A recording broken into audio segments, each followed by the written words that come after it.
And joining me now from Beirut is Sami Nader, who is the director at the Levant Institute for Strategic Affairs and a Middle Eastern affairs expert. Great to have you here with us on TRT World. Now, I think many hours have passed. We still have not seen any significant reaction come from Israel. How likely is it for Israel to respond in a fashion that could take not just Iran, but the world by surprise?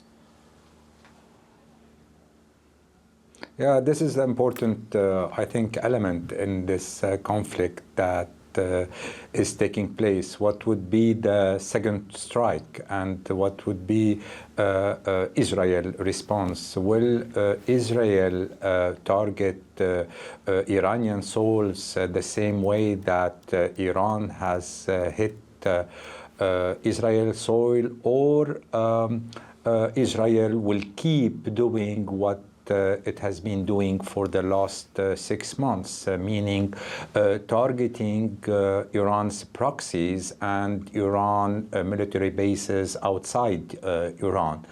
And definitely there is a pressure from the U.S. For containing this conflict and avoiding a full-scale war in the region.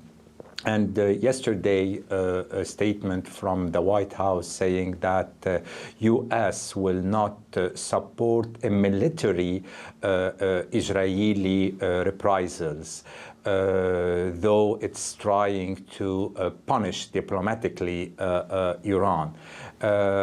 So this is the important element here, and just to figure out what Israel will do. In my view, Israel will keep provoking Iran the same way it has been doing for at least one reason, including Iran in the conflict would allow Benjamin Netanyahu to reframe the conflict that is taking place and displace its center of gravity.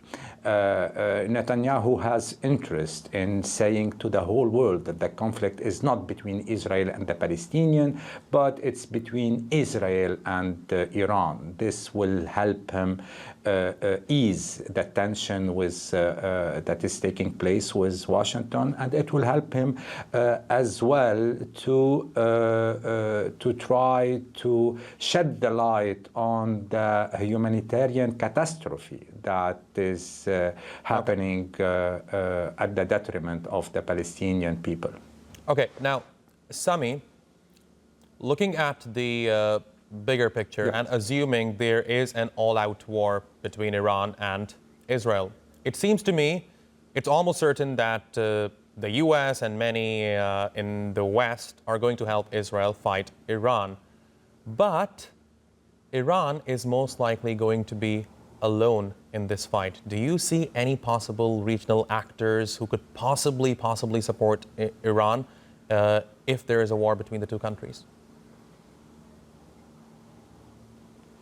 No, frankly speaking, no. The only partner that could help Iran is Russia in the region, because they cooperated inside Syria. And it was very significant for the last 6 months, since October 7, that Russia and the Syrian regime, which is one of Russia's allies in the region, kept a distance from what's happening inside Gaza. And they were not part of the conflict whatsoever, maybe because of the relationship between the Syrian regime and Hamas, and maybe for other strategic reasons. So Iran can only rely on its proxy, being the Houthis and Hezbollah chiefly, keeping in mind that Hezbollah capability is now bigger than any state capability in the region, because it's supported and financed by Iran. But I don't see any of the Arab world siding with Iran in this conflict.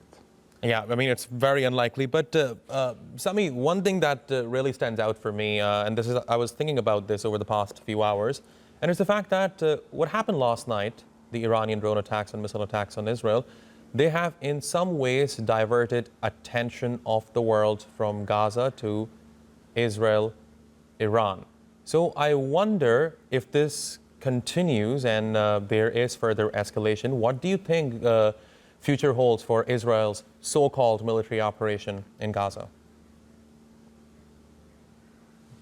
This is a very important question, and I think that Iran will do anything to avoiding to slide into this war and to fall in the Israeli trap, because up to today, Iran has no interest whatsoever in a large-scale conflict, because it doesn't have the military capabilities nor the economic capabilities to face up Israel and U.S., especially if the conflict will oppose Iran and Israel. The U.S. will support Israel. And secondly, Iran will not go and fight on a turf and a timing decided by Israel. And this is very important as well. But Iran was forced to retaliate, because for face-saving and for trying to re-establish the rules of engagement that were prevailing before October 7, and this balance of terror between itself and Israel. But the fact is that today the initiative is on the Israeli side, and the Israeli will spare no effort today to change these rules of engagement, especially in the northern part of Israel, where there is an open front with Hezbollah. There is a threat that is represented by Hezbollah, and Israel is trying to change radically these rules of engagement in order to finish once for all with this threat on its northern border.